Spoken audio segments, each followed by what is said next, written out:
Hello everyone, आप लोगों का एक बार फिर से प्रथम क्लासेस के यूट्यूब चैनल पर बहुत बहुत स्वागत है। जैसा कि हम लोग बिहार एसएससी के पीवाईक्यू सीरीज़ को कर रहे थे और आज ये उसका आखिरी क्लास है, क्योंकि पीवाईक्यू के जितने भी बिहार एसएससी इंटर लेवल और जो बिहार सीजीएल होता है उसके सारे ही पीवाईक्यूज़ जो है मैंने अपलोड कर दिए। ये इसका लास्ट क्लास है। इसकी पूरी प्लेलिस्ट जो है वो हमारे चैनल पर बनी हुई है, आप लोग वहाँ पर जाकर के चेक कर लीजिए। जिन लोगों ने वीडियोस नहीं देखा है ज़रूर देखिए। आपके बिहार एसएससी के एग्ज़ाम में, बिहार दरोगा के एग्ज़ाम में, इवन बीपीएससी के एग्ज़ाम में भी ये बहुत यूज़फुल होने वाला है। तो पीवाईक्यू की सीरीज़ अभी हमने बिहार एसएससी हम लोग कंप्लीट कर रहे हैं, इसके बाद बीपीएससी की है ना, और बिहार दरोगा की तो ऑलरेडी चल ही रही है। साथ में बीपीएससी के जो पीवाईक्यूज हैं वो भी आपको बहुत जल्दी कंप्लीट कर दिए जाएंगे, है ना। तो बाकी जो लोग चैनल पे नए हैं चैनल को सब्सक्राइब कर लीजिए और वीडियो अच्छा लगेगा तो वीडियो को आप शेयर कर दीजिएगा। बाकी आपको पता है पीडीएफ आपको टेलीग्राम पर मिल जाएगा, तो टेलीग्राम हमारा प्रथम क्लासेस के नाम से आप टेलीग्राम को ज्वाइन कर सकते हैं।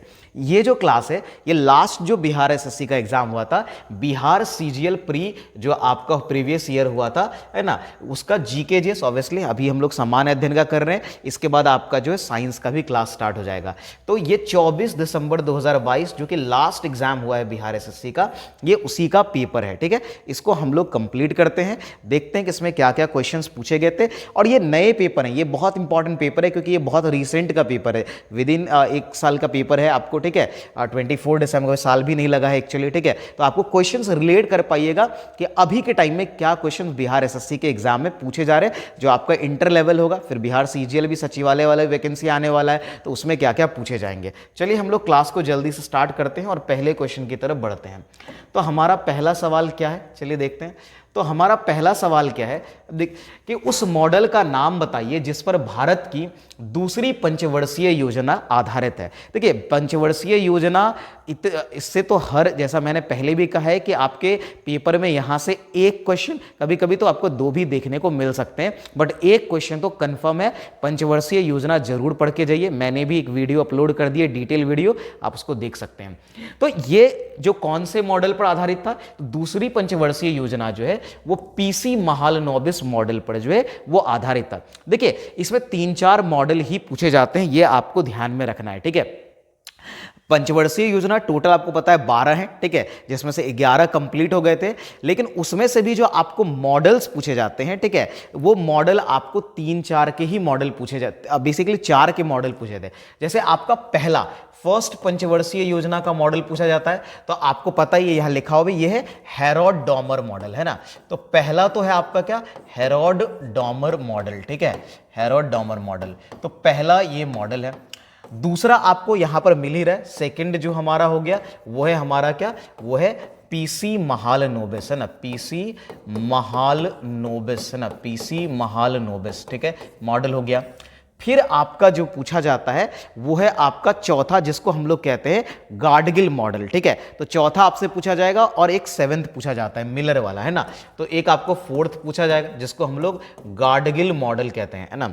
इसको हम लोग क्या कहते हैं, इसको हम लोग गार्डगिल, है ना, गार्डगिल मॉडल कहते हैं। ठीक है, एक आपसे ये पूछा जाएगा। फिर आपसे एक पूछा जाएगा 7वां, है ना, जिसको डब्ल्यू मिलर, है ना, इसको हम लोग डब्ल्यू मिलर मॉडल कहते हैं, है ना, डब्ल्यू मिलर मॉडल। ये 4 मॉडल पूछे जाते हैं। वैसे मैंने डिटेल क्लास में इसके बारे में ऑलरेडी बता दिया है, उसको आप जरूर देखिए, क्योंकि ये तो एक क्वेश्चन है बट वहां आपको सारे क्वेश्चंस कवर हो जाएंगे। First Herod Domar model, second आपका पीसी महालनोबिस जो यहां पूछा गया था, चौथा आपका गार्डगिल मॉडल, और आपका 7वां आपसे जो पूछा जाएगा वो है हमारा कौन सा, तो 7वां हमारा हो गया, है ना, डब्ल्यू मिलर मॉडल। ठीक है, अब देखिए दूसरे, आपको पता होगा दूसरी पंचवर्षीय योजना में जो है उद्योग पर ज्यादा ध्यान देता है। कई जैसे आप दुर्गापुर, राउरकेला, है ना, भिलाई, इन सब के जो आपने देखे होंगे। ठीक है, जो यहाँ पे जो कारखाने हैं, फैक्ट्रियां, इसी समय लगाई गई थी, इसी पंचवर्षीय योजना। इसका समय क्या था आपको पता होगा, 1956, ये दूसरे की मैं बात कर रहा हूँ, 56 से 61 तक था, है ना, क्योंकि पहला 1951 से 56 था, दूसरा 56 से 61 था। बाकी आप इसको डिटेल में जरूर जाकर के पढ़ लीजिए, यहां पर इतना डिस्कशन काफी है ना। बाकी जिन लोगों को स्क्रीनशॉट लेना है वो स्क्रीनशॉट जरूर ले लें, है ना, स्क्रीनशॉट आप ले लीजिए, ये आपके लिए, और फिर आप इसको नोट्स में ऐड कर लेंगे। ठीक है, चलिए आगे हम लोग बढ़ते हैं। तो अगला सवाल हमारा क्या हो जाएगा, हमारा सेकंड क्वेश्चन है हमारा सेकंड क्वेश्चन है कि समान वायु दाब वाले स्थल को जोड़ने वाली रेखाओं को कहा जाता है। ये तो बहुत आसान क्वेश्चन है। Line connecting places with equal air pressure, तो उसको हम लोग बोलते हैं समदाब रेखा। ठीक है, कि समान वायु दाब वाले क्षेत्र को जोड़ने वाली रेखा जो है उसको हम लोग क्या बोलते हैं, उसको हम लोग बोलते हैं समदाब रेखाएं। क्या बोलते हैं हम लोग उसको, समदाब रेखा बोलते हैं। ठीक है, तो जो कि बहुत आसान है आंसर करना। फिर समवर्षा रेखा उसी तरह क्या है कि, और समताप रेखा, समान ताप वाले क्षेत्र को मिलाने वाली रेखा, ये सब काल्पनिक रेखाएं होती हैं। तो समान तापमान वाले क्षेत्र को मिलाने वाली रेखा को समताप रेखा कहेंगे, समान वर्षा वाले क्षेत्र को मिलाने वाली रेखा को समवर्षा रेखा कहते हैं। ठीक है, लेकिन इसके अलावा एक दो लाइंस जो आपसे पूछे जाते हैं जो आपको जनरली नहीं देखने को मिलता है, जैसे मैं आपको एक बताता हूं, जैसे आइसोह्यूम एक होता है हमारा, एक क्या होता है आइसोह्यूम एंड लाइन, इसको आइसोह्यूम रेखा बोलते हैं, है ना, रेखा लाइन, इसको हिंदी में ऐसे ही लिखा जाता है। अब ये आइसोह्यूम रेखा क्या होता है, देखिए ये बेसिकली क्या होता है कि उत्तरी और दक्षिणी ध्रुव का जो चुंबकीय, मतलब उत्तरी और दक्षिणी चुंबकीय ध्रुवों को मिलाने वाली ये रेखा होती है। ठीक है, जोड़ने वाली रेखा होती है जिस पर चुंबकीय झुकाव जो है वो शून्य होता है। ठीक है, आइसोह्यूम क्या होता है, ये अगर मैं बात करूं तो ये होता है उत्तरी और, है ना, उत्तरी दक्षिणी, है ना, उत्तरी दक्षिणी चुंबकीय, है ना, चुंबकीय ध्रुवों को जोड़ने वाली रेखा, जोड़ने वाली रेखा। ठीक है, रेखा जहां क्या होता है, जहां अगर मैं बात करूं तो जहां चुंबकीय झुकाव जो है वो क्या होता है, शून्य होता है। जहां चुंबकीय, है ना, चुंबकीय झुकाव शून्य होता है। झुकाव क्या होता है हमारा, ये शून्य होता है। ठीक है, क्या होता है, शून्य होता है। इसको आइसोह्यूम कहते हैं, होता है। ठीक है, ये ध्यान में रहेगा। एक होता है, ये तो आइसोह्यूम हो गया। एक होता है जिसको हम लोग बोलते क्या है, एक बोलते एगोनिक, है ना, एक होता है हमारा एगोनिक लाइन, ये तो हो गया आइसोह्यूम रेखा, है ना। एक होता है एगोनिक लाइन, AGONIC, एगोनिक रेखा या लाइन आप बोल सकते हैं। ठीक है, एक क्या होता है हमारा एगोनिक लाइन। अब मैं अगर एगोनिक लाइन की बात करूं, देखिए एगोनिक लाइन क्या होता है, अगर एगोनिक लाइन की हम बात करेंगे तो इसको अच्छा एक सेकेंड, है ना, मैंने उल्टा आई थिंक बता दिया। ठीक है, इसको थोड़ा सा आप लोग करेक्ट कर लीजिएगा। ये जो मैंने आपको बताया है, देखिए एक थोड़ा सा मिस्टेक है, एक सेकेंड, है ना, ये जो मैंने यहां बताया ये इसका है, ये बेसिकली एगोनिक रेखा का है। ये उत्तरी दक्षिणी चुंबकीय ध्रुवों को जोड़ने वाली जो रेखा जहां पर चुंबकीय झुकाव शून्य होता है, ये एक्चुअल में एगोनिक का है। देखिए आइसोह्यूम का मैं थोड़ा यहां बता दे रहा हूं। आइसोह्यूम का क्या होता है, ये समान आर्द्रता वाले, यानी कि सेम ह्यूमिडिटी वाले क्षेत्र को जोड़ती है, यानी ये जोड़ती है समान आर्द्रता, है ना, समान आर्द्रता वाले क्षेत्र को। ठीक है, वाले आर्द्रता वाले क्षेत्र को। ठीक है, एक सेकेंड, आर्द्रता वाले क्षेत्र को, इसको थोड़ा सा आप लोग करेक्ट कर लेंगे। ठीक है, समान आर्द्रता वाले क्षेत्र को आइसोह्यूम रेखा बोलते हैं। एगोनिक रेखा किसको बोलते हैं, तो जो उत्तरी दक्षिणी चुंबकीय ध्रुव है उसको जोड़ने वाली रेखा जहां पर चुंबकीय दबाव जो है या झुकाव बोलिए कि वो शून्य होता है। ठीक है, इसी से एगोनिक से ही एक है आइसो एगोनिक रेखा बोलते हैं या आइसोगोनिक बोलते हैं। क्या बोलते हैं हम इसको हम लोग बोलते हैं, एक होता है आइसोगोनिक। ठीक है, तो इसको क्या बोलते हैं, ये क्या होता है, यानी कि यहां पर चुंबकीय झुकाव समान होता है, यानी जहां चुंबकीय झुकाव समान होगा तो चुंबकीय झुकाव समान, है ना, मतलब ऐसे क्षेत्रों को जोड़ने वाली रेखा जहां चुंबकीय झुकाव जो है वो क्या होगा, वो आपका समान होगा, चुंबकीय झुकाव समान होगा। ठीक है, एक जैसा होगा, उसको आइसोगोनिक लाइन बोलते हैं। इसी तरह एक आइसोहेल भी होता है जो समान धूप वाले क्षेत्र को, यानी कि जहां पर धूप जो है, ठीक है, सनलाइट जो है वो सिमिलर रहता है, उसको आइसोहेल कहते हैं। आप उसको भी लिख सकते हैं कि आइसोहेल क्या हो गया कि धूप की समान अवधि वाले जो क्षेत्र होते हैं उसको जोड़ने वाली रेखा को हम लोग आइसोहेल बोलते हैं। क्या बोलते हैं, आइसोहेल, है ना, तो इसको आप लिख लीजिए, समान धूप वाले क्षेत्र को ये जोड़ती है। क्लियर हो रहा है, ठीक है, आगे बढ़े अगले सवाल। इसमें बहुत डिटेल हमने देख लिया, अगले सवाल की तरफ बढ़ते हैं। हमारा अगला सवाल क्या है, क्वेश्चन देखते हैं। अगला है हमारा, बंगाल में पागलपंथी आंदोलन के संस्थापक कौन थे? देखिए जब पागलपंथी आंदोलन की बात होती है तो ये पागलपंथी जो एक समुदाय था, ये बेसिकली ये अर्ध धार्मिक समुदाय था, यानी कि सेमी रिलीजियस ये ग्रुप्स थे, ठीक है, जिसकी स्थापना जो है ये करम शाह ने की थी। किसने की थी, है ना, ये उत्तरी बंगाल वाले क्षेत्र में हुआ था, ये करम शाह ने किया था। किसने किया था? ये किया था करम शाह ने। बात समझ में आ रही है? तो ये क्या है, अगर मैं पागलपंथी की बात करूं, ठीक है, तो ये एक अर्ध, है ना, जैसा मैंने कहा अर्ध धार्मिक, है ना, ये एक अर्ध धार्मिक संप्रदाय था, है ना, संप्रदाय, ठीक है, ध्यान रहेगा, अर्ध धार्मिक संप्रदाय था।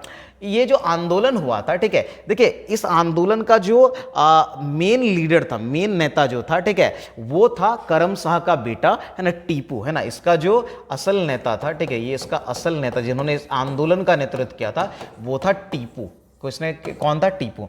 ये आंदोलन अगर देखें, पागलपंथी की शुरुआत 1813 में हुआ, 1833 तक ये करीब करीब चला, ठीक है, और ये आंदोलन जो हुआ था वो जमींदारों के विरोध में हुआ था। किसके विरोध में? जमींदारों, ठीक है, तो आप ये जमींदारों के विरोध में, ठीक है, और बेसिकली कर देने को लेकर के यहां था, उसके विरोध में ये आंदोलन हुआ था। आप इसको ऐड कर लीजिए, ठीक है, समझ में आ रहा है? तो ये ध्यान रखेंगे कि जमींदारों के खिलाफ ये आंदोलन हुआ था। इसके असल नेता कौन थे? टीपू। टीपू कौन था? ये टीपू सुल्तान नहीं समझ लेना है, ये करम शाह के बेटे थे टीपू, ठीक है। 1813 से 1833 के बीच ये आंदोलन चला, जमींदारों के विरोध में ये आंदोलन किया गया था, ठीक है। आगे बढ़े, अगले सवाल की तरफ बढ़ते हैं। हमारा अगला सवाल क्या है, ठीक है, अगला सवाल हमारा है कि भारत के अंतर्राष्ट्रीय स्थलीय सीमा को कितने देश स्पर्श करते हैं? ये तो बहुत आसान है। देखिए हमारा जो स्थलीय सीमा को टच करने वाला देखना, भारत का मैप आपने जरूर देखा होगा। वैसे मैंने जो करेंसी वाला जो टॉपिक पढ़ाया था, कैपिटल करेंसी, उसमें भी आपको सारे दिखा दिए थे, ठीक है, आप वहां से भी देख सकते हैं। वैसे कितने थे? वैसे वैसे कितने हैं? 7 हैं, सबको पता है, ठीक है। तो टोटल कितने हैं? 7 देश हैं, ठीक है, जिनके साथ हमारी स्थलीय सीमा लगती है। जैसे हम अगर पड़ोसियों की बात करें तो कुल हमारे 9 पड़ोसी हैं, ठीक है, कुल हमारे कितने हैं? 9 पड़ोसी हैं, जिसमें से 7 के साथ हमारी स्थलीय सीमा लगती है। कौन कौन से हैं? सबसे अगर आप वेस्ट पश्चिम से शुरू करें तो सबसे पहले हमारा हो गया पाकिस्तान, उसके ऊपर थोड़ा सा अफगानिस्तान हो गया, फिर आप जानते हैं चाइना हो गया, उसके बाद हमारा नेपाल है, फिर हमारा भूटान है, ठीक है, फिर हमारा म्यांमार है, फिर हमारा बांग्लादेश है, ठीक है। और सबसे बड़ी बाउंड्री हमारी किसके साथ लगती है? वो लगती है बांग्लादेश के साथ। अगर आप लोग है ना लिखना चाहे तो मैं आपको थोड़ा बहुत है ना लिखा भी देता हूं। जैसे सबसे बड़ा लगता है किसके साथ? 7 जो आपका है ना टोटल 7 देशों के साथ लगता है, ठीक है, जिसमें हमारा पहला क्या हो गया? सबसे बड़ा लगता है बांग्लादेश के साथ। किसके साथ? बांग्लादेश के साथ। और ये कितना होता है? ये लगभग 4096 किलोमीटर। ये पॉइंट में भी रहता है लेकिन आपको बस इतना याद रखना है, 4096 किलोमीटर जो है इसके साथ लगता है। उसके बाद हमारा चीन है, फिर पाकिस्तान है। चीन के साथ हम कितना बॉर्डर शेयर करते हैं? अगर मैं चीन की बात करूं तो ये हम करते हैं टोटल, अगर देखें 3488 3488 किलोमीटर जो है हम इसके साथ शुरू करते हैं। तीसरा हम सबसे ज्यादा करते हैं शेयर पाकिस्तान के साथ। पाकिस्तान के साथ लगभग कितना करते हैं? अगर पाकिस्तान की बात करो तो ये 3323 होता है। कितना होता है? 32323 किलोमीटर है पाकिस्तान के साथ। फिर अगर बात करें तो नेपाल के साथ 1751 है, ठीक है, आप ये सब याद रख सकते हैं। ये याद आपको एक्चुअली रहना चाहिए, ये कि कई बार एग्जाम में पूछ भी लेता है, ठीक है। नेपाल के साथ हम 1751 किलोमीटर जो है वो शेयर करते हैं नेपाल के साथ। फिर हमारा भूटान हो गया और म्यांमार हो गया। भूटान से तो कम है, पहले म्यांमार है। सो म्यांमार की अगर मैं बात करूं, ठीक है, देखिए एक तो ये रहता है, एक ये भी पूछता है कौन सा स्टेट कौन से कंट्री के साथ बॉर्डर शेयर करता है, आपको वो भी याद रखना है। ज्योग्राफी के टॉपिक में वो आता है, आप उसको ध्यान में रखिएगा, ठीक है। वैसे आप जाकर के मैप जो मैंने पढ़ाया है, जिसमें मैंने कैपिटल करेंसी पढ़ाया है, वहां ऑलरेडी ये सारे डिटेल्स बताए, आप उस वीडियो को जरूर जाकर के देखिए। म्यांमार के साथ 1600 है ना 1643 किलोमीटर जो है वो हम लोग करते हैं। फिर हमारा भूटान है, भूटान के साथ हम कितना शेयर करते हैं? 619 किलोमीटर करते हैं। और सबसे कम हम करते हैं अफगानिस्तान के साथ, है ना, अफगानिस्तान। कितना करते हैं अफगानिस्तान के साथ? ये 106 किलोमीटर के आसपास जो है हम लोग करते हैं, 106 किलोमीटर, ठीक है। तो आप इसको नोट डाउन कर लीजिए, स्क्रीनशॉट लीजिए जो आपको सही लगे, ठीक है। चलिए हम लोग अब अगले सवाल की तरफ बढ़ते हैं। हमारा अगला सवाल क्या है? तो हमारा अगला सवाल है, चीन की राष्ट्रीय भाषा क्या है? ये तो बहुत आसान सा क्वेश्चन है, ठीक है। देखिए, चीन की राष्ट्रीय भाषा जो है, इसको इंग्लिश में मैंडरिन, हिंदी में मंदारिन लिख देते हैं, इंग्लिश में इसको बोलते हैं मैंडरिन। क्या बोलते हैं हम लोग इसको बोलते हैं मैंडरिन, है ना, मैंडरिन। वास्तव में चीन की बहुत बड़ी, लगभग 70% आबादी जो है, 70% आबादी जो है ये भाषा बोलती है मंदारिन, या इंग्लिश में इसको मैंडरिन बोलते हैं, ठीक है। जैसे इसमें एक भाषा, जैसे वहाँ पर ऑप्शन आपको दिया है जियोंखा, जियोखा लिख दिया है, एक्चुअल में क्या होता है, वो जियोंखा भाषा होती है, ठीक है। ये भूटान में बोली जाती है। कहाँ बोली जाती है? ये जियोंगखा होता है, ठीक है। ये भूटान में बोले जाने वाली भाषा है, ठीक है। तो आप इसको तिब्बत, आप जान ही रहे, ठीक है, तिब्बती लोग बोलते हैं। आगे बढ़े अगले सवाल की तरफ। हमारा अगला सवाल क्या हो जाएगा, इंटरनेशनल बुकर प्राइज 2022 जो है वो किसके द्वारा जीता गया? देखिए, मैंने ऑलरेडी इस पर वीडियोस बनाए, एक शॉर्ट्स वीडियो बना हुआ है, आप शॉर्ट सेक्शन में जाके देखिए, उसका मैंने पूरा मतलब उसे डिटेल एक शॉर्ट में 1 मिनट में मैंने डिटेल बता दिया। थोड़ा मैं यहाँ भी बता देता हूँ आपको। देखिए, इंटरनेशनल बुकर प्राइज जो है, इसी को पहले इंटरनेशनल मान बुकर प्राइज कहते थे, ठीक है, मैन बुकर प्राइज कहते थे। ये भारतीय की जब बात बोलते हैं, ठीक है, देखिए 2022 एक भारतीय ने जीता था, और वो एकमात्र भारतीय है। वो कौन है? वो है गीतांजलि श्री, ठीक है। किनको मिला था? ये मिला था गीतांजलि श्री को मिला था, ठीक है। 2022 का जो इंटरनेशनल बुकर प्राइज है वो गीतांजलि श्री को मिला था। क्यों मिला था? अच्छा, गीतांजलि श्री के साथ किसको और मिला था? दो, है ना, वो थी डेजी रॉकवेल, है ना, जो ट्रांसलेट क्या था, डेजी रॉकवेल को, ठीक है।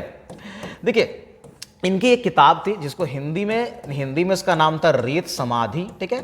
और इसको ट्रांसलेट करके, ये जरूर याद कर लीजिए, ट्रांसलेट करके इसी को, है ना, टॉम्ब ऑफ सैंड कहा गया, ठीक है। टॉम्ब ऑफ सैंड जो है ना, ये आपका डेजी रॉकवेल ने जो ट्रांसलेट किया था वो हो गया टॉम्ब ऑफ सैंड। इसी के लिए इनको जो है इंटरनेशनल बुकर प्राइज 2022 मिला। ये एकमात्र भारतीय जिनको ये मिला है। बाकी जो बुकर प्राइज, एक होता है बुकर प्राइज, ठीक है, बुकर प्राइज जो है वो 5 लोगों को, 5 भारतीयों को मिल गया। आप शॉर्ट्स में जाकर के उसके नाम देख लीजिए, ऐसे वीएस नाइपॉल सबको मिला था, ठीक है। तो आप जाकर के देख लीजिएगा, ठीक है। अच्छा, यहां पर 1-2 चीजें और अभी आप ध्यान रखते हैं। ये तो 2022 का पूछा है आप, क्योंकि 2023 का मिल गया है तो ज्यादा चांसेस ये हैं कि आपसे 2023 का पूछेगा। और वो कौन है? वो है जॉर्जी गॉस्पोडिनोव, है ना। कौन, किनको मिला था? ये मिला है ना, ये मिला है जॉर्जी गॉस्पोडिनोव को, ठीक है। ये मिला है हमारा किसको? जॉर्जी गॉस्पोडिनोव, है ना, गॉस्पोडिनोव को, ठीक है, डिनोव, ये इनको मिला है, ठीक है। और इनके ऑब्वियसली इनके नॉवल को ट्रांसलेट किया गया। ट्रांसलेट किसने किया है? इसको किया था एंजेला रॉडेल ने, और बुक का नाम था टाइम शेल्टर।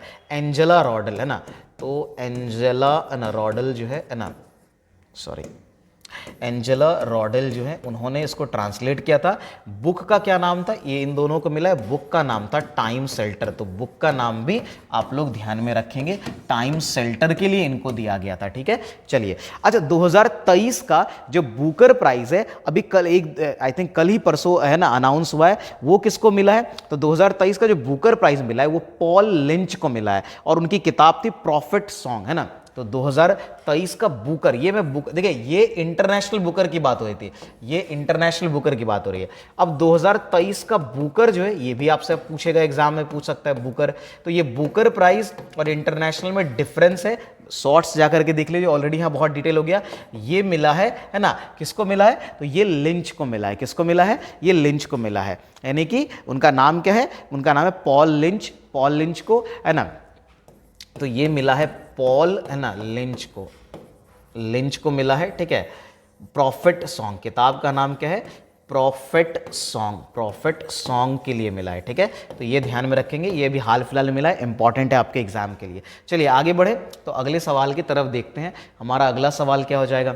अगला सवाल है, उत्तरी गोलार्ध में जो प्रति चक्रवात यानी एंटी साइक्लोन आता है, में पवन संचरण यानी विंड डायरेक्शन की दिशा क्या होती है? देखिए, इससे भी सवाल बन जाते हैं, ये ध्यान में रख लीजिए, ठीक है। जब एंटी साइक्लोन होता है तो ये उत्तरी गोलार्ध में जो है ये क्लॉकवाइज होता है, और दक्षिणी गोलार्ध में ये एंटी क्लॉकवाइज होता है, यानी इसको घड़ी की सुई के विपरीत। ये तो एंटी क्लॉकवाइज है, इसका आंसर हो जाएगा ये, ठीक है, यानी क्लॉकवाइज। हमारा आंसर क्या हो जाएगा? आंसर हो जाएगा, इसको हम लोग बोलते हैं क्लॉकवाइज, ठीक है, क्लॉकवाइज।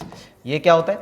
उत्तरी गोलार्ध में ये चलता है क्लॉकवाइज, है ना, एंटी साइक्लोन, और दक्षिणी गोलार्ध में, ये दक्षिणी गोलार्ध का है, ये एंटी क्लॉकवाइज, है ना, एंटी क्लॉक, है ना, वाइज। ये कहाँ चलता है? एंटी क्लॉकवाइज जो चलता है ये चलता है दक्षिणी गोलार्ध में, है ना। तो आप यहां से दोनों याद रख लीजिए, दक्षिणी गोलार्ध, है ना, यानी कि सदर्न हेमिस्फीयर गोलार्ध।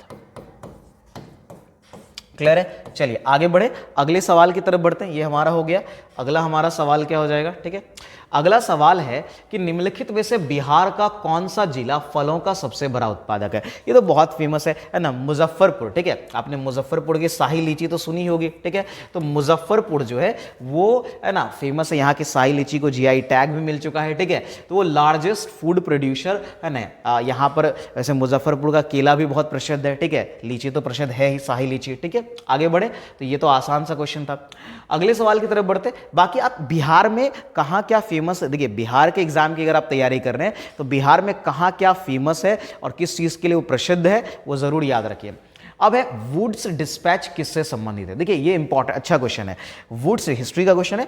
वुड्स डिस्पैच जो है वो बेसिकली शिक्षा से संबंधित एक नीति थी जो 1854 में, है ना, आई थी, है ना, सर जॉन वुड्स के द्वारा लेकर के आया था। तो ये सबसे पहले मैं आंसर कर देता हूं, तो ये तो शिक्षा सुधार से था, है ना, यानी एजुकेशन रिफॉर्म्स थे।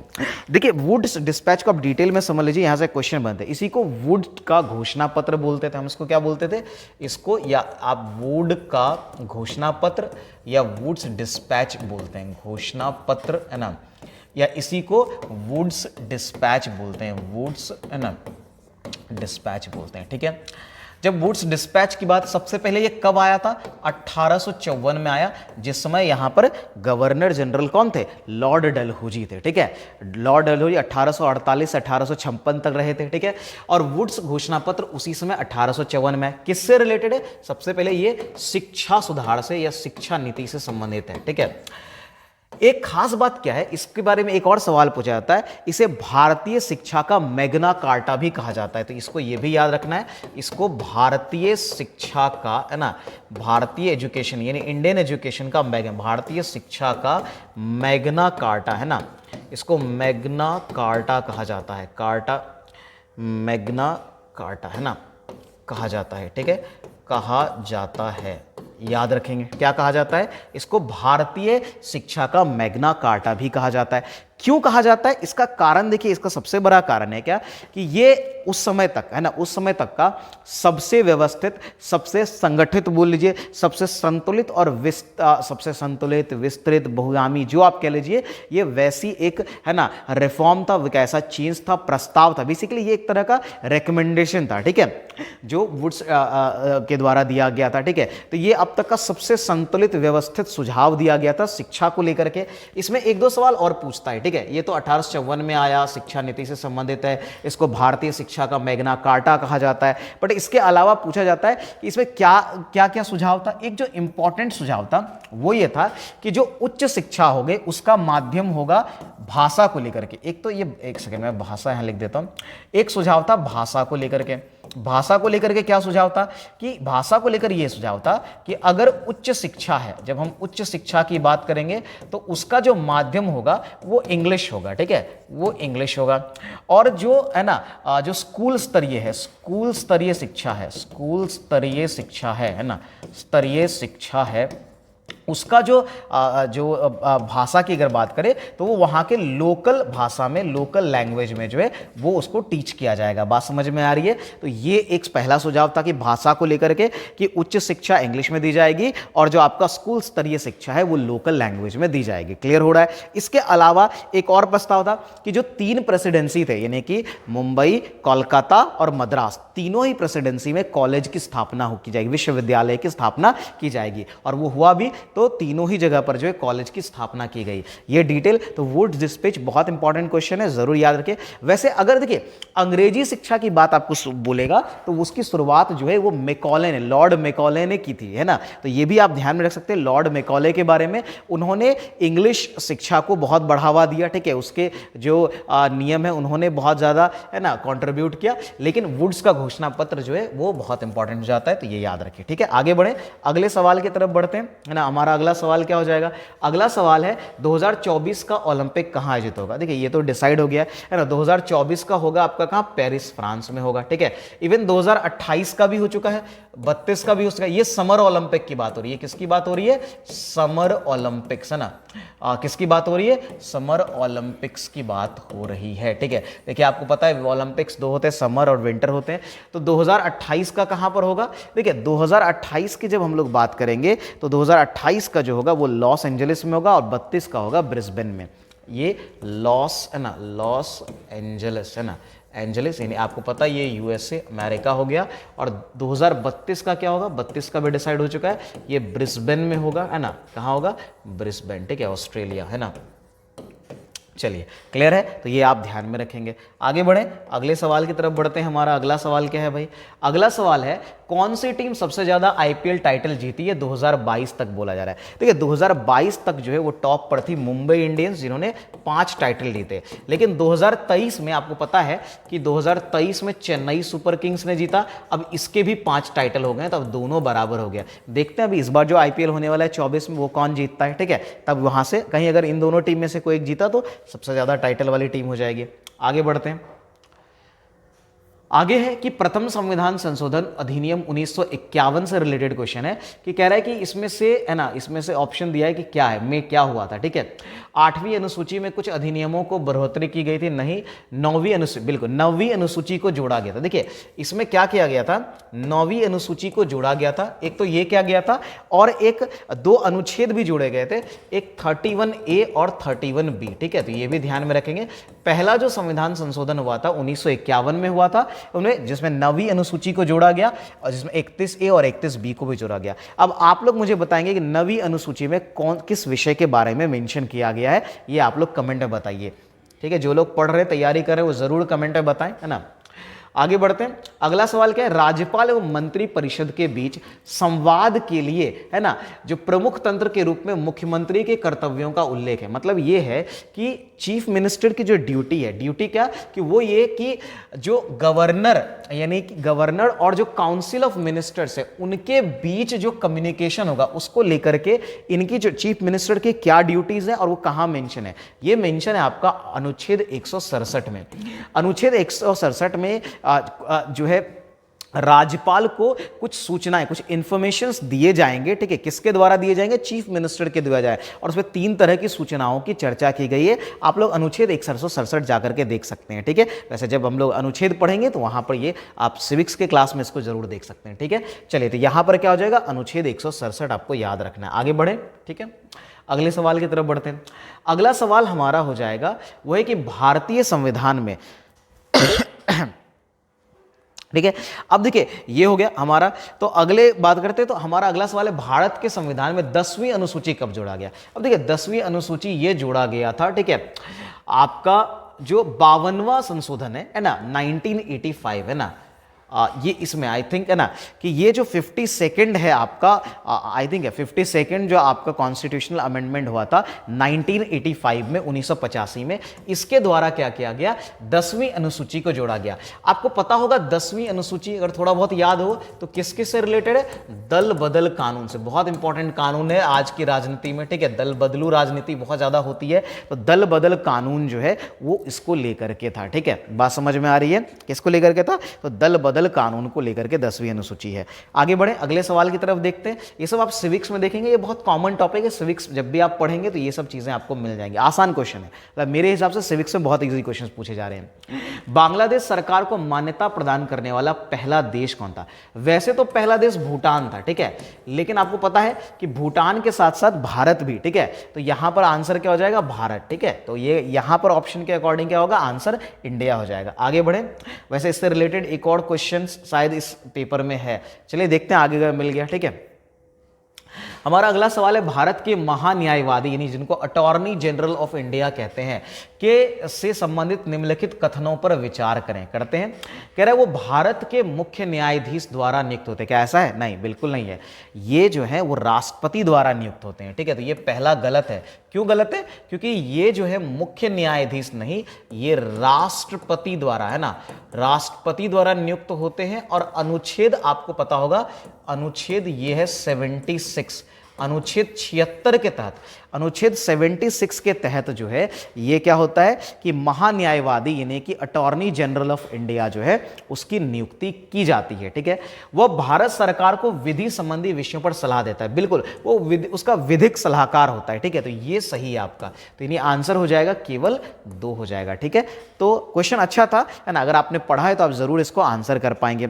बाकी देखिए महान्यायवादी की जैसे मैंने बात कहा, तो महान्यायवादी कौन बनता है? ऐसा कोई भी व्यक्ति जो सुप्रीम कोर्ट के जज यानी न्यायाधीश बनने के काबिल है ना, यानी उसके, है ना, अगर योग्यता वो है उसके पास है, ठीक है, तो वो, है ना, महान्यायवादी के रूप में नियुक्त हो सकता है। भारत सरकार के विधिक मामलों का ये सलाहकार है ना, राष्ट्रपति द्वारा नियुक्त होता है, अनुच्छेद 76 के अंतर्गत नियुक्त होता है। ये सारे पॉइंट याद रखेंगे। आगे बढ़ते हैं अगले क्वेश्चन पे। निम्नलिखित में से किस शब्द को ऑक्सफोर्ड यूनिवर्सिटी प्रेस द्वारा children word of the year 2000, ये हर साल घोषित करते हैं चिल्ड्रन वर्ड, उस बार किया गया था 2021 में। ये आपको याद नहीं रखना है, एंग्जाइटी। ठीक है, आपको कोई करंट याद रखना है, ये याद नहीं रखना है। ठीक है, चलिए करंट अफेयर्स का टॉपिक है, अगले सवाल की तरफ बढ़े। अगला सवाल हमारा है, निम्नलिखित में से कौन सा क्षेत्र देश के परिवहन के सकल मूल्यवर्धन में सर्वाधिक योगदान करता है? इसका मतलब यह है कि कौन सा सेक्टर जो है वो कंट्रीब्यूट करता है most to the gross value addition of the country's transportation. यानी ये ट्रांसपोर्टेशन, ये जो 4 ट्रांसपोर्टेशन वेज है उसमें से कौन सा वे जो है सबसे ज्यादा हमारे ग्रॉस वैल्यू एडिशन में कंट्रीब्यूट करता है? नो डाउट ये काम करता है रेलवे। जब हम क्रॉस वैल्यू एडिशन की बात करते हैं, ग्रॉस वैल्यू एडिशन की बात करते हैं, मूल्य संवर्धन की बात करते हैं, तो रेलवे, आप जानते हैं भारत में रेलवे ये, है ना, एशिया में दूसरा सबसे बड़ा रेलवे नेटवर्क है हमारा। ठीक है, और इसका बहुत बड़ा हमारे जो है ट्रांसपोर्टेशन में जो है कंट्रीब्यूशन है। तो ट्रांसपोर्टेशन जो है, देखिए ये ओवरऑल ट्रांसपोर्टेशन की बात है। अगर खाली व्यापार वाले ट्रांसपोर्टेशन की बात करते तब जल परिवहन होता, क्योंकि हमारा जो व्यापार का ट्रांसपोर्टेशन है ना वो 90% वाटर से होता है, लेकिन यहां पर नॉर्मल परिवहन की बात कही गई थी। पंचायतों की शक्तियों, प्राधिकार तथा उत्तरदायित्व का प्रावधान किया गया है, यानी कि जो पंचायत है उसके पावर्स, उसके अथॉरिटी और उसके रिस्पॉन्सिबिलिटीज को कहां बताया गया है? अनुच्छेद ये हो जाएगा 243 तो है, ये 243 में नहीं, घ नहीं होगा, सॉरी, ये घ इसका आप इरेज कर दिए, अनुच्छेद 6 होगा। ये कौन है? अनुच्छेद 6 में जो है वो इसके बारे में चर्चा की गई है, तो आप ध्यान में रखेंगे। वैसे अनुच्छेद 243 बहुत इंपॉर्टेंट है, बहुत सारे क्वेश्चन एग्जाम में इससे बनते हैं। अगले सवाल की तरफ बढ़े। अगला सवाल है, म्यांमार का पुराना नाम क्या था? ये तो बहुत आसान है भाई, बर्मा, आप सब जानते हैं, तो बहुत आसान सा क्वेश्चन है। ठीक है, चलिए आगे बढ़े। अगला क्वेश्चन क्या है? कह रहा है कि डैश का सबसे अच्छा उदाहरण मध्य अटलांटिक कटक है, यानी कि मिड अटलांटिक रिज। ठीक है, देखिए यहां पर थोड़ा सा क्या है कि यानी ये जो मिड अटलांटिक रिज है यानी कि मध्य अटलांटिक कटक जो है वो इसमें से किसका उदाहरण है? देखिए ये जो मध्य, आपने मिड अटलांटिक रिज शायद सुना, अगर आपने ज्योग्राफी में पढ़ा होगा,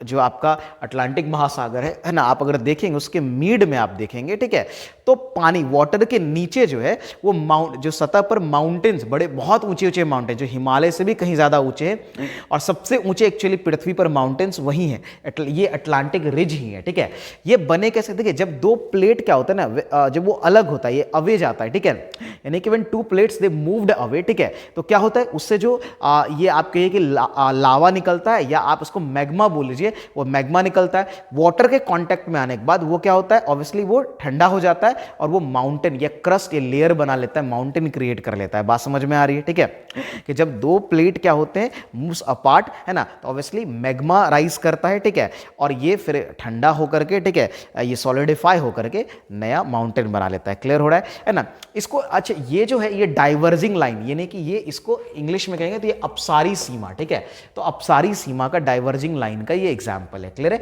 डाइवर्ज होना। ठीक है, आगे बढ़े, अगले सवाल की तरफ बढ़ते हैं। ठीक है, तो अगला सवाल हमारा हो जाएगा, ऋषि सुनक नए प्रधानमंत्री। इससे आसान क्या पूछेगा? आपको पता है यूके, वैसे वो इंडियन ओरिजिन के हैं, उनकी वाइफ तो इंडिया की है, सुधा मूर्ति, उन्हीं की बेटी है, ये सुधा मूर्ति के दामाद हो गए, है ना, बहुत फेमस ना लोग हैं। चलिए आगे बढ़ते हैं। पुस्तक अनफिनिश्ड अ मेमोयर के लेखिका कौन है? ये तो बहुत फेमस है, ये भी प्रियंका चोपड़ा, है ना, एक्ट्रेस है, आपको पता है, बहुत फेमस इंडियन एक्ट्रेस, तो हॉलीवुड में भी बहुत इन्होंने नाम कर रहा है ना, प्रियंका चोपड़ा जोनास। ठीक है, चलिए आगे बढ़े, अगले सवाल की तरफ बढ़ते हैं। अगला सवाल हमारा हो जाएगा क्या कि कजाकिस्तान की राजधानी क्या है।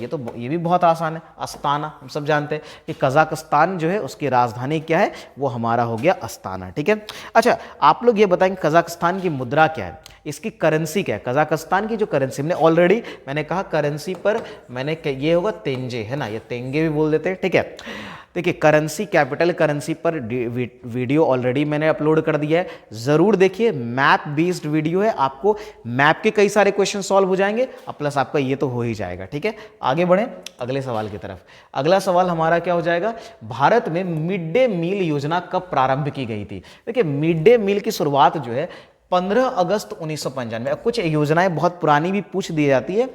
आप वैसे जब आप कोई भी बुक्स पढ़ेंगे, है ना, वहाँ पर आपको ये मिल जाएगा, योजनाओं के बारे में, पुरानी कुछ योजनाओं के बारे में मिल जाता है। ठीक है, वैसे मैं एक वीडियो जरूर लेकर के आऊँगा जिसमें पुरानी योजनाएं, नए तो लोग सबको पढ़ाते हैं लेकिन पुरानी योजनाओं से जो क्वेश्चंस बने हैं, आज तक पूछे गए, मैं उसको एक कलेक्ट करके आपके लिए लेकर के आऊँगा। ठीक है, आगे बढ़ें। अगला सवाल क्या है, तो अगला सवाल हमारा क्या है, अगला सवाल है ना, कि निम्नलिखित में से किसे कहवा, यानी कि कहवा बेसिकली कॉफी है, का उत्पादन भारत में सबसे अधिक होता है। देखिए ये अरेबिका कॉफी, आपको पता होगा अरेबिका कॉफी का उत्पादन जो है भारत में सबसे अधिक होता है। अब आप बताएंगे भारत में कॉफी का उत्पादन करने वाला सबसे बड़ा राज्य कौन सा है। ठीक है, ये कमेंट में जरूर बताइए। ठीक है, चलिए आगे बढ़ते हैं अगले सवाल की तरफ। तो अगला सवाल है, भारत में स्थापित पहला राष्ट्रीय उद्यान कौन है। बहुत फेमस है, आपको पता होगा, जिम कॉर्बेट, है ना। जिम कॉर्बेट राष्ट्रीय उद्यान जो है भारत का पहला है। पहले इसको हेली नेशनल पार्क, ये बना था बहुत पुराना, 1936 में बना था। उस समय इसको हेली नेशनल पार्क बोलते थे। ठीक है, राष्ट्रीय उद्यान, हेली राष्ट्रीय उद्यान बोलते थे। ठीक है, फिर इसका नाम बदल करके जिम कॉर्बेट भी कर दिया गया। ठीक है, तो 1936 में, 1936 में ये बना था। ठीक है, याद रहेगा।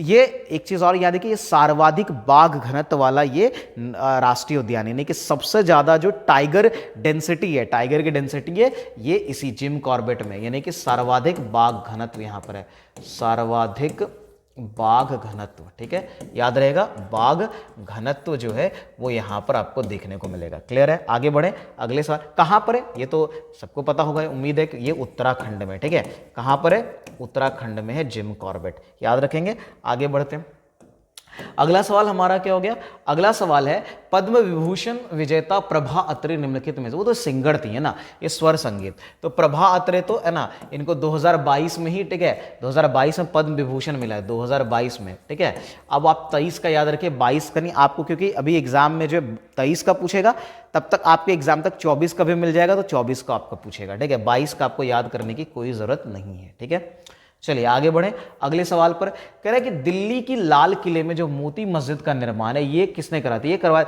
ये सब हिस्ट्री के बहुत कॉमन क्वेश्चन है, आप हिस्ट्री पढ़ेंगे, है ना, बहुत जल्दी हिस्ट्री की क्लास अभी स्टार्ट होने वाली है ना, और तो हिस्ट्री में आप लोग पढ़ेंगे कि औरंगजेब जो है, ठीक है, तो दिल्ली के लाल किले में मोती मस्जिद का निर्माण औरंगजेब ने करवाया था। ठीक है ना, मोती मस्जिद को लेकर एक दो और क्वेश्चन बनते हैं, है ना, हम लोग उसको हिस्ट्री के क्लास में डिस्कस करेंगे। चलिए आगे बढ़ते हैं। यूनेस्को द्वारा घोषित अंतर्राष्ट्रीय मातृभाषा दिवस, है ना, किस तारीख को मनाया जाता है। देखिए मातृभाषा दिवस जो है वो 21 फरवरी को आयोजित मतलब मनाया जाता है। ठीक है, कब मनाया जाता है, ये मनाया जाता है 21 फरवरी को। 1990 में यूनेस्को की जो आम सभा है उसने इसकी घोषणा की थी, 1990 में। ठीक है, तो ये ध्यान में रखेंगे। आगे बढ़ते हैं, आपको पीवाईक्यूज में अगेन ये देखना है कि किस तरह के सवाल पूछे जा रहे हैं, कौन से टॉपिक से पूछे जा रहे हैं। ठीक है, उस पर ज़्यादा फोकस करना है, इस पर कि ज़्यादा आंसर को खाली रटने के पीछे नहीं रहना है। ऐसा नहीं कि जरूरी नहीं कि सेम ही क्वेश्चन पूछेगा, है ना, कुछ क्वेश्चन रिपीट होते हैं, सेम टू सेम पूछ ले जाते हैं। कुछ क्वेश्चन कैसे पूछे जाते हैं, जो टॉपिक यहाँ पर है उसी का दूसरा जो क्वेश्चन बन सकता है वो पूछ लेगा आपको। ये तो ऑलरेडी पूछ लिया, तो उसका दूसरा पूछ सकता है।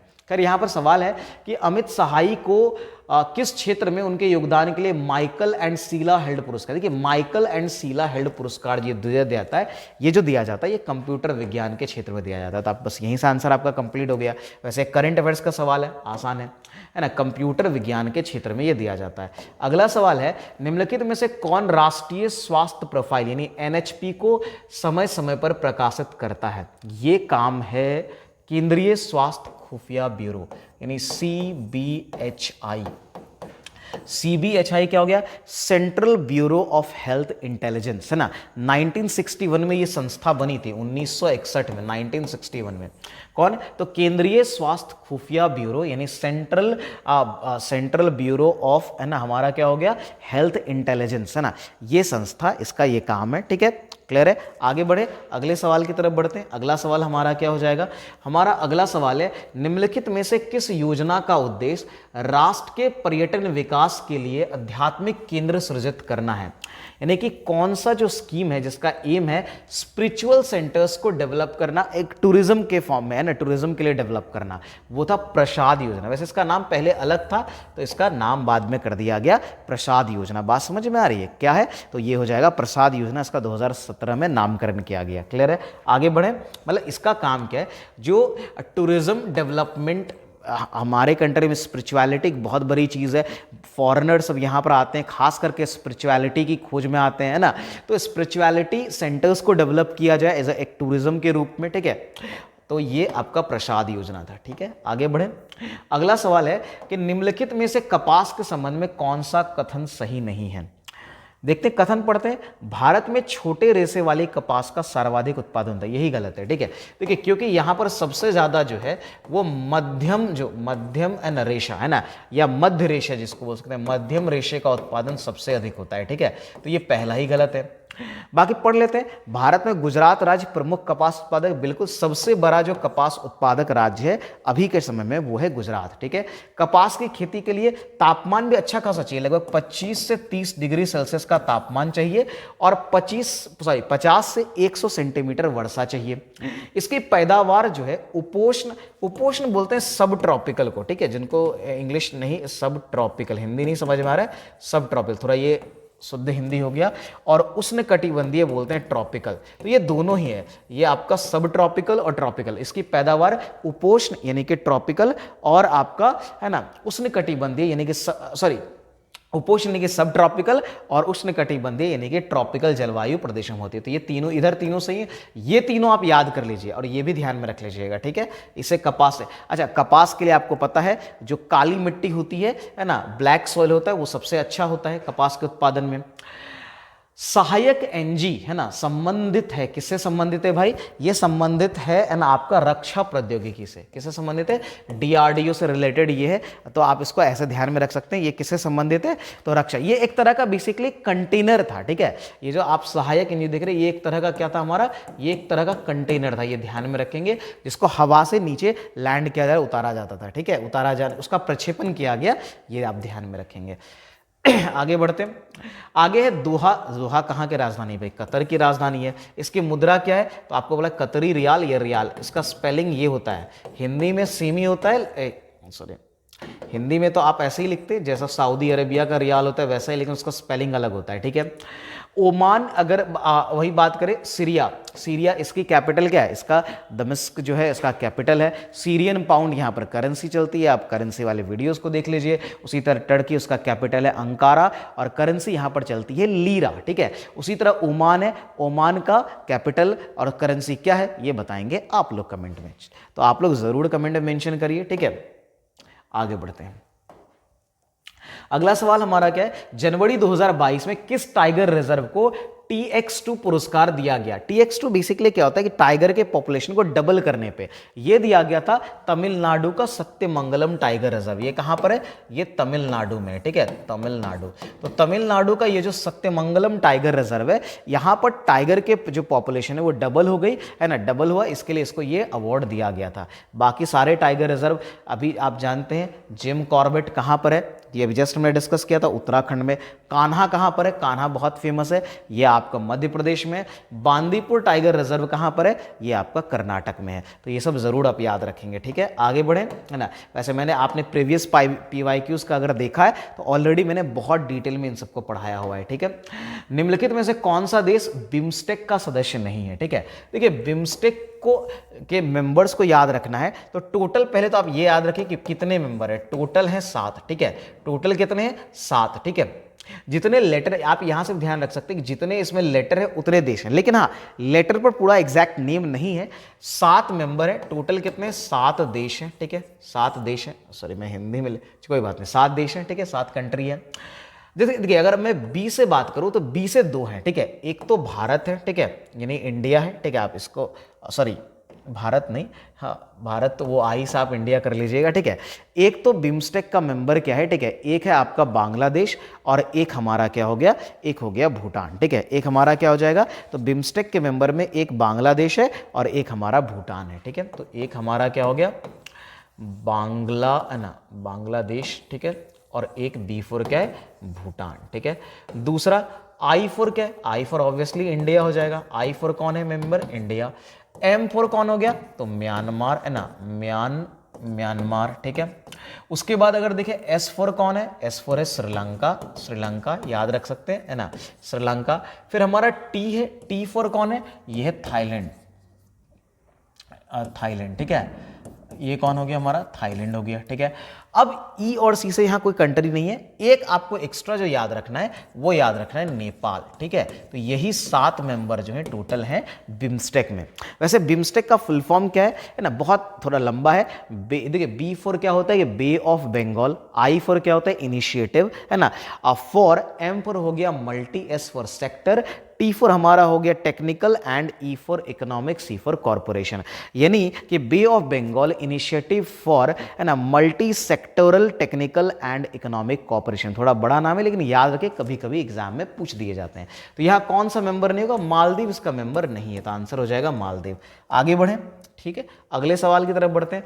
अगला सवाल क्या है कि 1932 में अखिल भारतीय हरिजन संघ की स्थापना किसने की। ये किया था किसने, महात्मा गांधी ने। आपको पता होगा कि हरिजन संघ की स्थापना जो है वो महात्मा गांधी के द्वारा की गई थी, ठीक है। पहले इसी का नाम अस्पृश्यता निवारण संघ था, इसका पहले क्या नाम था, अस्पृश्यता निवारण संघ है ना, निवारण संघ इसका नाम था, ठीक है। और इसी का नाम बदल करके 1933 में 1900 देखिए ये बना था 1932 में, 1933 में इसका नाम बदल करके जो है 1933 में वो कर दिया गया क्या, हरिजन है ना, भारतीय हरिजन संघ कर दिया गया। क्लियर है, याद रहेगा। आगे बढ़े। अच्छा आपसे ये भी पूछ सकता है कि इसके पहले अध्यक्ष और उपाध्यक्ष कौन थे, सचिव कौन थे। इसके पहले जो अध्यक्ष थे वो थे जीडी बिरला। कौन थे, अगर आपसे पूछ ले कि इसके अध्यक्ष कौन थे पहले, ये पूछा गया एक्चुअली है ना, इसलिए मैं बोल रहा हूं जीडी बिरला है ना, जीडी बिरला इसके अध्यक्ष थे। इसके जो सचिव थे, ठीक है, सचिव जो थे वो थे अमृत लाल है ना, अमृत लाल, ठीक है। इनका नाम क्या था, इनका नाम था अमृत लाल। वैसे अगर आप पूरा नाम देखेंगे तो ये अमृत लाल विट्ठल दास ठक्कर था, ठीक है। तो अमृत लाल विट्ठल दास आप याद रख सकते हैं, ठीक है। आगे बढ़े, अगले सवाल। अगला सवाल हमारा क्या हो जाएगा, अगला सवाल हमारा हो जाएगा भारत सरकार के किस कार्यक्रम का उद्देश्य चिन्हित क्षेत्रों में समग्र दृष्टिकोण को अपनाते हुए प्रौद्योगिकी को विकसित करना और एकीकृत करना। यानी कि कौन सा प्रोग्राम जो गवर्नमेंट ऑफ इंडिया का जिसका एम है to develop and integrate technologies in identified areas by adopting a holistic approach, है ना। तो ये कौन सा होगा, तो संपूर्ण ग्रामीण रोजगार योजना, उड़ान, हस्तलिपि, ये एक्चुअली है प्रौद्योगिकी विकास है ना कार्यक्रम, यानी कि है ना जिसको हम लोग टेक्नोलॉजी है ना इसको जैसे टीडी है ना, इसको टीडीपी भी बोलते हैं, ठीक है। टीडीपी आप इसको याद रख सकते हैं ना, टेक्नोलॉजिकल डेवलपमेंट प्रोग्राम, बात समझे, प्रौद्योगिकी विकास कार्यक्रम जो है वो था, ठीक है। आगे बढ़े अगले सवाल की तरफ है ना। अगला सवाल हमारा क्या हो जाएगा, अगला सवाल है नुगल्ट्रम कहाँ की मुद्रा है। देखिए मुद्रा से ही कितने क्वेश्चन, एक पेपर की क्वेश्चन है, एक पेपर में आप अंदाजा लगाइए मुद्रा से कितने क्वेश्चन बन गए, ठीक है। 3 को सॉरी, तो मुद्रा से जो है, मुद्रा से सिर्फ जो है वो एक पेपर में 3 क्वेश्चन पूछे गए। भूटान की मुद्रा जो है आपको पता है वो क्या है, नुगल्ट्रम जो है भूटान की मुद्रा, ये आप जरूर याद रखेंगे। तो ये आगे बढ़े अगले सवाल की तरफ हमारा, ठीक है। बाकी कजाकिस्तान, म्यांमार, दक्षिण कोरिया की मुद्रा भी आप ध्यान में रखेंगे। वीडियो जरूर देखिए जाकर के। भारत के अंतर्राष्ट्रीय व्यापार की मात्रा का कितना प्रतिशत 9। अब यही चीज आई थी जब आप अंतर्राष्ट्रीय व्यापार की बात करते हैं, मैंने अभी कहा भी था कि लगभग 90% जो है वो जल परिवहन या नौ परिवहन के द्वारा आता है जब हम अंतर्राष्ट्रीय व्यापार। कारण है, आप जानते हैं कि हमारा जो तटीय तट बहुत बड़ा तट है और इसी का हमको एक बेनिफिट मिलता है, 7,516 दशमलव है ना 56 किलोमीटर बड़ा लंबा है, ठीक है, जो एक बहुत बहुत बड़ा है ना, मतलब एक बहुत बड़ा तटीय क्षेत्र हो गया और इसका हमें बहुत बेनिफिट मिलता है। ठीक है, आगे बढ़े, अगले सवाल की तरफ बढ़ते हैं। हमारा अगला सवाल क्या हो जाएगा? हमारा अगला सवाल है वो है कि भारत का सबसे ऊंचा रेलवे पुल किस नदी पर बना हुआ है? देखिए ये बना हुआ है चेनाब नदी पर। कौन सा है? चेनाब, है ना। चेनाब नदी आपको पता होगी कि चेनाब ट्रिब्यूटरी है। किसकी ट्रिब्यूटरी है ना? सिंधु की, है ना। तो हम जानते हैं कि सिंधु की सबसे बड़ी लार्जेस्ट ट्रिब्यूटरी जो है सिंधु की वो है चेनाब नदी, और इसी पर भारत का सबसे ऊंचा रेलवे पुल बना है। कितना ऊंचा है? 359 मीटर। और ये भारत का ही नहीं, दुनिया का, विश्व का सबसे ऊंचा रेलवे पुल है एक्चुअली, ठीक है। 359 मीटर इसकी हाइट है, ये आप ध्यान में रखेंगे। विश्व का सबसे ऊंचा पुल है, याद रहेगा, आसान है, ठीक है। आगे बढ़ते हैं, अगला सवाल हमारा क्या हो जाएगा? अगला सवाल है भारत का सबसे बड़ा रबड़ बांध, ये तो बिहार में ही फेमस है, ठीक है, फाल्गु नदी पर है, ठीक है। इसको गयाजी बांध कहते हैं ना, गयाजी बांध भी कहते हैं। सबसे, है ना, बड़ा रबड़ पुल है, ठीक है, रबड़ डैम है, ठीक है, याद रखेंगे। आगे अगले सवाल की तरफ बढ़ते हैं। ये सब क्वेश्चन बहुत इजी है, अगर आपने थोड़े भी अच्छे तरीके से प्रिपेयर किया तो आप बना सकेंगे। कुछ क्वेश्चंस हाँ थोड़े टफ पूछ ले जाते हैं, बट ये क्वेश्चन आपका इजी है, ठीक है। आगे बढ़े अगले सवाल की तरफ, है ना। अगला सवाल हमारा क्या है? तो अगला सवाल है महारानी एलिजाबेथ द्वितीय, जिनका हाल में ही निधन हुआ, वे कितने वर्षों तक शासन किया? देखिए अभी आपने सुना होगा 96 वर्ष की उम्र में, है ना, की उम्र में उनका निधन हुआ है ना। और इसमें उन्होंने शासन कितना वर्ष किया है? 70 है, सबसे ज्यादा, अभी तक की सबसे ज्यादा शासन करने वाली ये महिलाएं, ठीक है। 70 ईयर्स तक इन्होंने शासन किया, याद रहेगा, 96 वर्ष की। अभी जो इनके बेटे हैं, है ना, प्रिंस चार्ल्स, है ना, प्रिंस चार्ल्स जो है ना, वो बने हैं बेसिकली, उनको चार्ल्स थर्ड भी कहा है। एक तो वो उनका नाम क्या है ना, उनका नाम है अभी प्रिंस चार्ल्स जो है, ठीक है, वो बने हैं वहाँ के राजा, है ना। इनको चार्ल्स थर्ड भी वैसे नाम दिया जाएगा, चार्ल्स थर्ड अब कहा जाएगा, ठीक है। तो वो बने हैं यहाँ के इंग्लैंड के राजा। आगे बढ़े, अगले सवाल की तरफ बढ़ते हैं। अगला सवाल है कि पेटुआ घाट मत्स्य गौदीवारा के रूप में विकसित किया गया।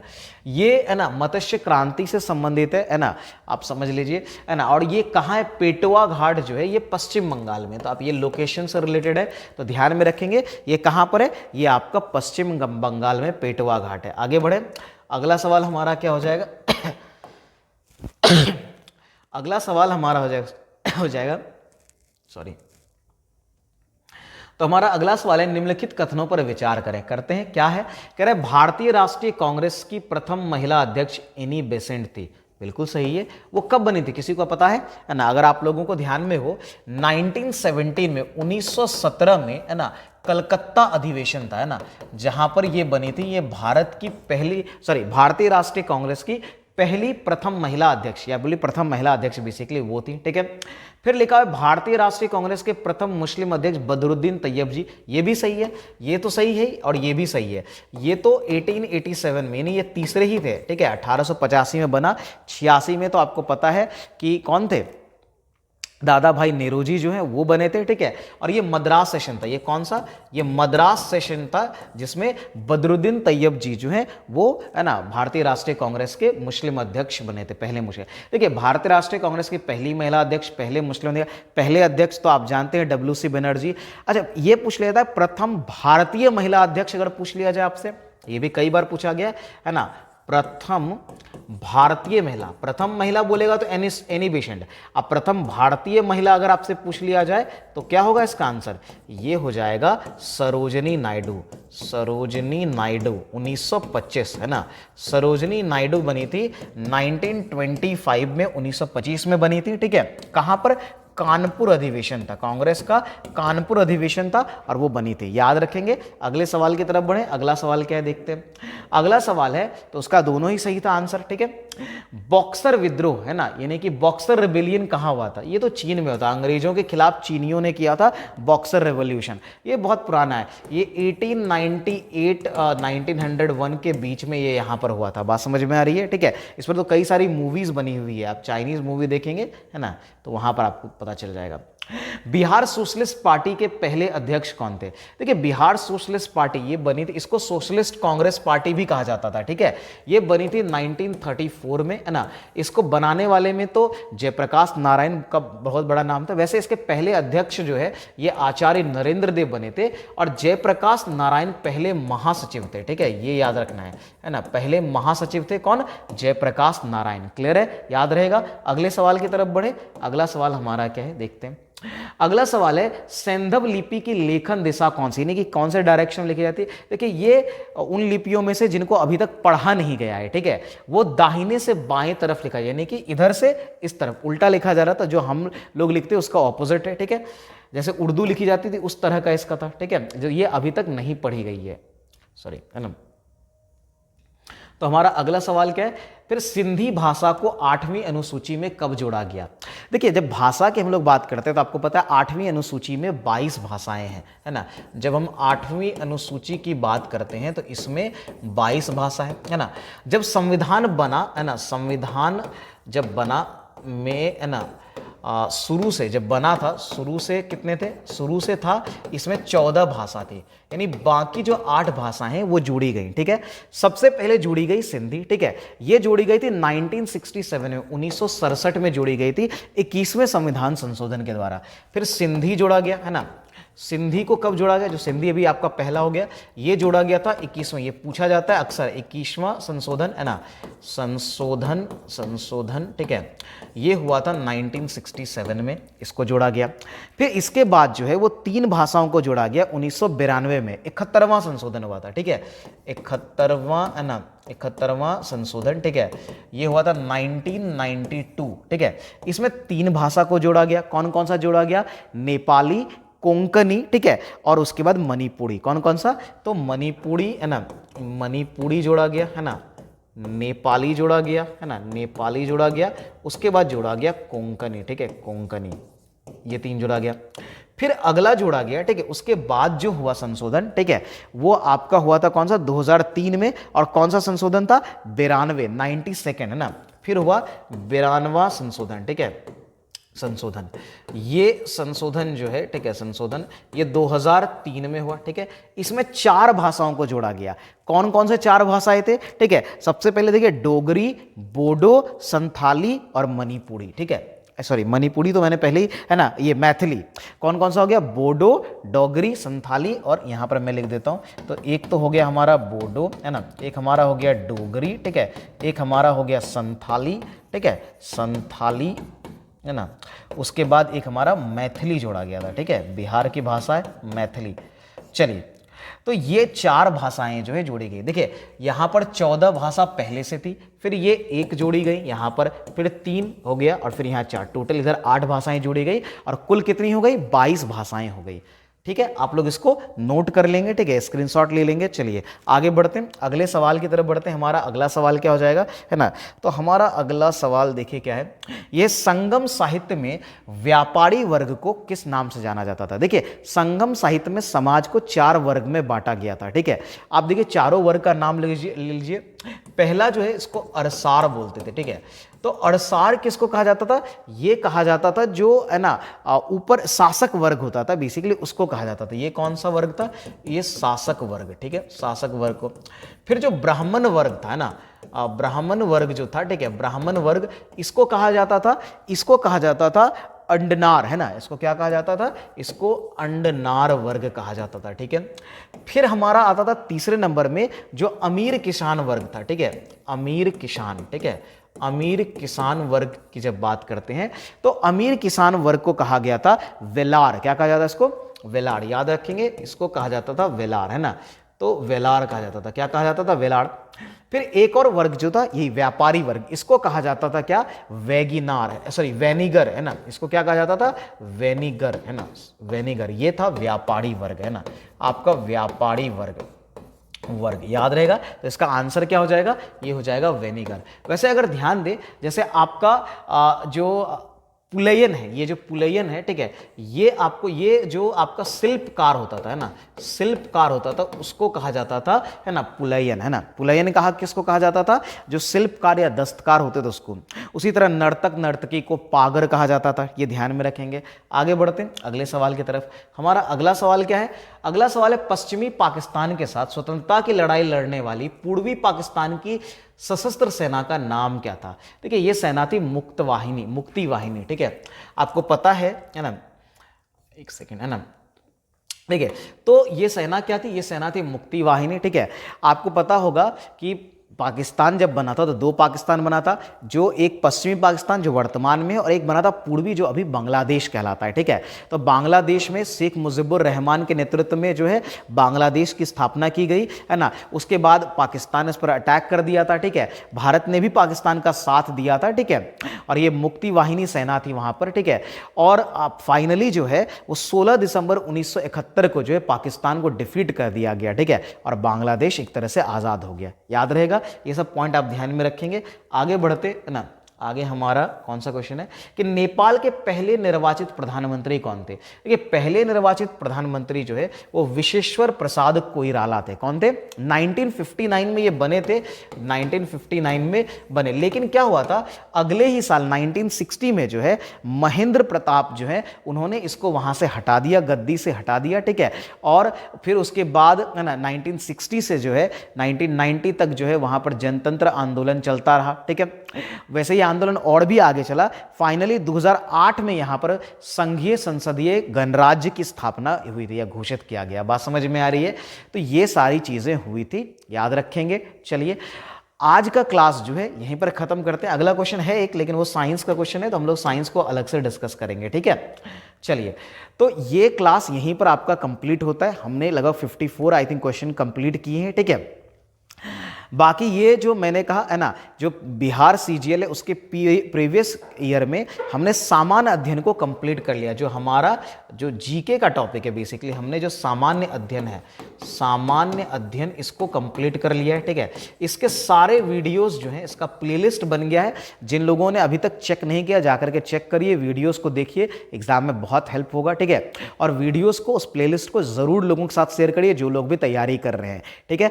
और रही बात है ना, अब साइंस का, मैथ्स और रीजनिंग के ऑलरेडी पीवाईक्यूज चल रहे हैं, और बचा इसमें आपका साइंस का पीवाईक्यूज जो आपका नेक्स्ट क्लास से स्टार्ट हो जाएगा। तो बहुत जल्दी साइंस के पीवाईक्यूज का पूरा सेट आपको मिल जाएगा कुछ ही दिन के विदिन, ठीक है।